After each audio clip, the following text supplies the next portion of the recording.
Bienvenue à tous, bienvenue au Parc Borelli. Au Parc Borelli où s'est disputé le 30e mondial de la pétanque organisé par notre confrère La Marseillaise, organisé de maître façon par notre ami Michel Montana. Alors la pétanque, évidemment, vue de Paris, c'est pas très sérieux, bien je vous garantis qu'à Marseille, c'est un authentique sport fait de concentration, d'adresse bien sûr, et de résistance. Pensez que les meilleurs ici ont dû disputer 11 parties avant d'arriver à la fameuse finale. Mais Jean-Michel, la Marseillaise, c'est aussi un esprit, c'est aussi une fête.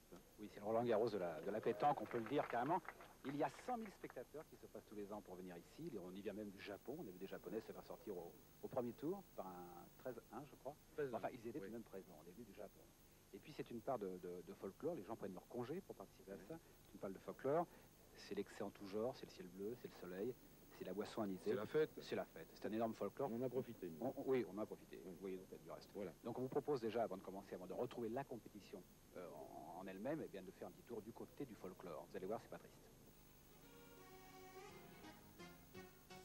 Quand reviennent les beaux jours sur les places et les cours, on voit sous les platanes plus d'un groupe s'amener, ce sont les acharnés, les joyeux boulomanes. On joue ça en 15 points pour voir avec quel soin on sort ses intégrales. On lance un godaire qui tourne dans l'air, si c'est pile à toi bébé. Vas-y Léon, envoie bien le bouchon. Une partie de pétanque, ça fait plaisir. La boule paraît se planque, comme un loisir. Tu la vides et tu la manques. Mais je l'ai pas jeté la boule, enfin, quand même. Je peux pas gagner tout le temps des points à 30, vous me faites rire. Eh, je pense, je te donne la boule, ça peut m'arriver moi aussi. Comment ça peut m'arriver? Il est là où eh ben, le mec qui est haut. On est heureux comme des poissons dans l'eau, sur le plancher des vacheux. On peut cacher dans tous les caboulots, sur le plancher des vacheux. Le vin, les femmes, on a tout ça, mais oui madame. On est donc venu d'un peu partout pour participer à ce qu'il est convenu d'appeler l'événement estival marseillais. Ici, on vient jouer à pétanque et non pas à la pétanque. La confusion vous disqualifie d'entrée, la maréchaussée y veille.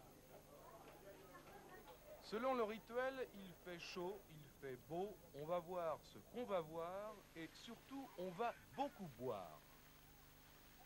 La veille, à 20h précise, la dernière triplette s'est engagée. Il y en aura 2224 au départ, 6672 joueurs qu'on retrouve ce dimanche au tirage au sort. C'est une fête populaire pour nous. Alors on vient aux dernières nouvelles, on essaie de se rassurer et déjà on se concentre sans oublier toutefois de ne pas être venu pour rien avec le ramassage du t-shirt et de l'incontournable bob. Déjà quelques effets de la chaleur ou pour la chaleur. 9h, c'est l'explosion. Chaque équipe rejoint à pied, en voiture ou en autobus son aire de jeu. Il y en a 8 dans Marseille.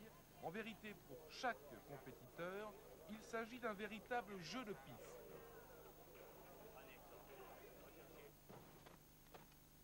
« 9h30, les pétards explosent dans le ciel marseillais.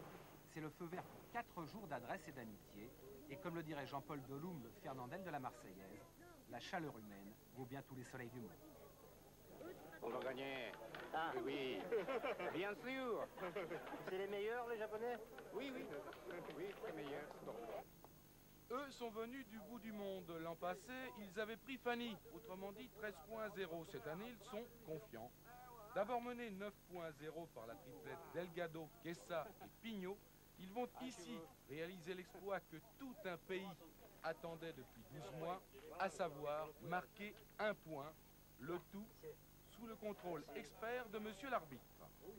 L'événement, il va de soi, est aussitôt immortalisé sous tous les angles et ces photos, croyez-nous, feront le tour du Japon. Vous avez encore combien de boules? Plus, personne. Il leur manque encore un peu de jouer au boulot, oui, parce qu'ils arriveront. Ils arrivent, mais il faut entrer là-bas quand même. Ah non, mais je suis content. Ils sont forts, ces Marseillais. Je serai gagné l'année prochaine. Un peu plus tard, nos amis japonais se consoleront au bar avec 3 petits jaunes. Lui a bien failli avec ses équipiers avoir les boules et pour de bon. Face à lui, c'est Dame de Pélissane qui en 2 jours, soit en 4 tours, ont mis 12 hommes dans leur poche, à la limite du scandale. Elles ont pour nom Simone Salachet, Rosette Filneau et Colette Boulandy. Leur club, tout un programme, la boule fine. Et il faut dire que cette finesse a bien failli les envoyer au nirvana des 16e de finale. Elles s'inclineront avec honneur face à l'équipe azuréenne Pellegrino, Lavessière et Cassard sur la marque de 13 à 8. Derrière ce rideau humain, plusieurs décennies d'expérience et de gloire. Cette paire de boules usées par le choc de 50 années de pétanque sont celles de Magnani, 78 ans, concentration et adresse intacte. Face à lui, Jean Cocoyan, 6 fois vainqueur de la Marseillaise, c'est presque le record. Le fait du jour, ces deux-là sont amis à la vie et à la mort et se retrouvent ici opposés l'un à l'autre. Le drame. Cocoyan va perdre de justesse. Gasparian et Chilian, ses équipiers, ont eu le poignet faible. Le souffle du public sans doute.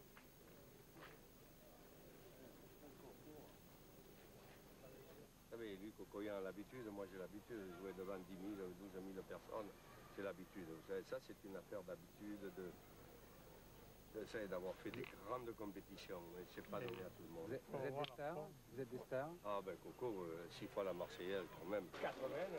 Ce même jour, lundi donc, d'autres stars vont tomber, ainsi Weber Pisapia qu'on voit ici avec Magnani, Lucchesi, Charlie Gemenos et Dédé Masson. Et puis un campin péniblement.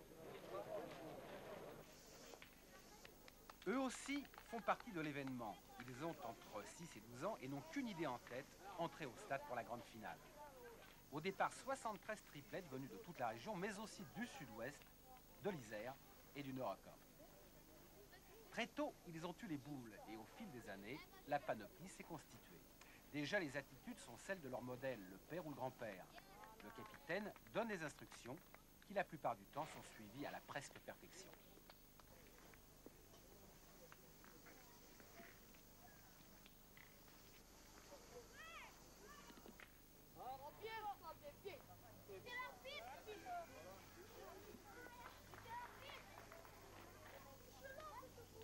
À droite, dans les allées, les mères attentives au moindre coup de chauffe. En face, les modèles qui, eux, veillent à l'aspect technique et tactique.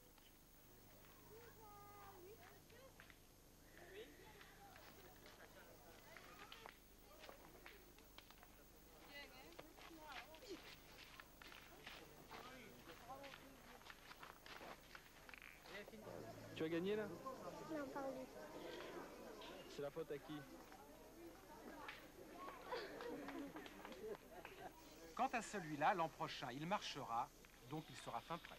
La finale, la voici devant 6000 spectateurs en levée de rideau du grand tournoi. En vedette, le Western Club d'Aix-en-Provence. Tous les finalistes, en effet, sont issus de cette pépinière. Carreau en place pour commencer.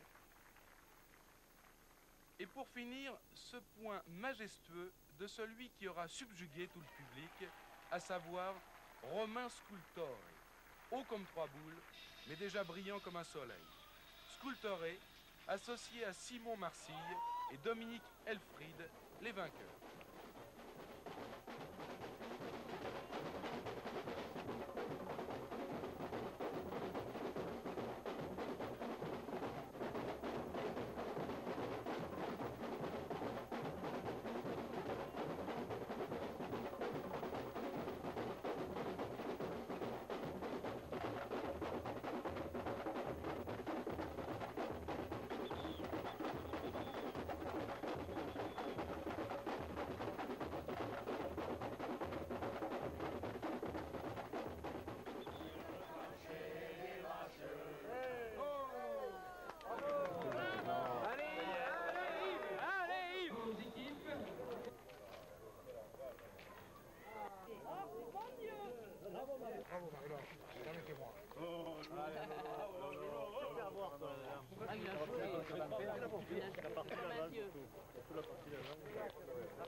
Eh bien, Mario Rogri qui va recevoir le grand trophée Bien sûr, Marie-Laure, voilà, c'est le grand trophée.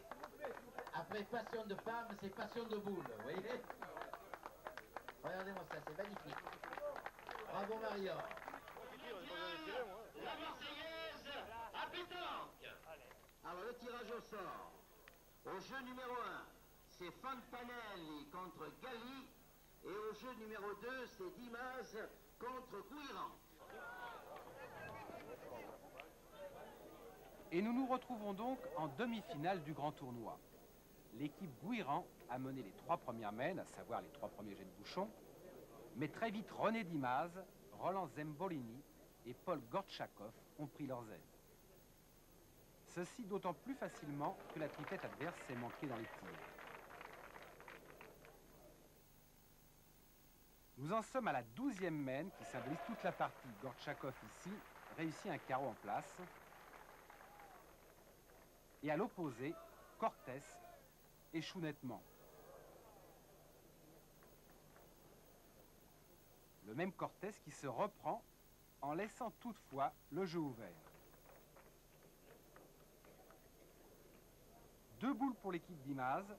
René Dimaz pour un point, que voici. Et Paul Gortchakov qui conclut. Marque finale, 13-9.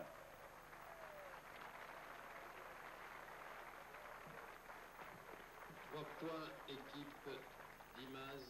L'autre demi-finale verra le récital de Denis Scarzella, un gosse de 16 ans qui possède l'aisance et l'adresse de Christian Fasino, son idole.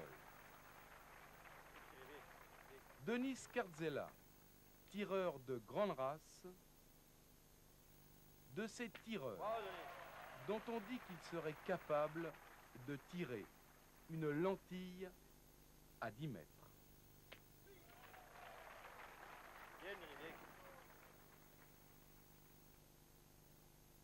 Dans cette demi-finale, Scarzella allait tirer 9 fois. Ah, c'est lui qui va. Je pense qu'il va gagner, lui.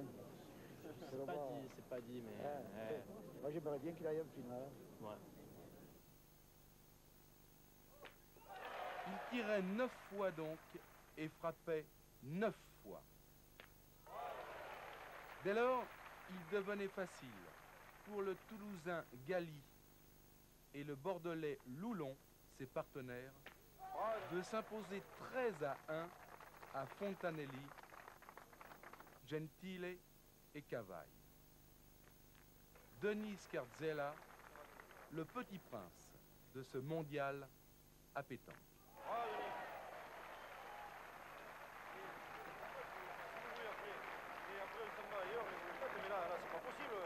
C'est la Marseillaise, c'est pas un concours de limonade quand même. Mercredi, 17h45, les 2 équipes finalistes. Alors, est-ce qu'il y a un petit peu de tension avant une finale comme celle-là? Il y a toujours un peu de pression, il faut être honnête, il y a toujours un peu de pression. Vous avez l'impression... Chez nous, comme chez nos collègues, là, pareil. Hein. Vous avez l'impression de faire une finale de Jeux Olympiques carrément, là, ou quoi? Oui. C'est important pour vous? Fantastique. Fantastique de faire là.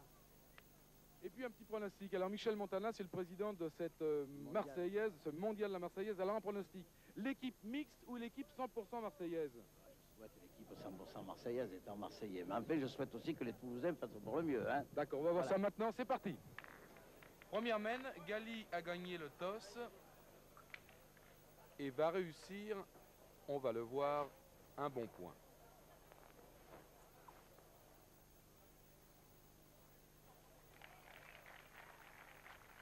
Roland Zembolini va le reprendre tout de suite.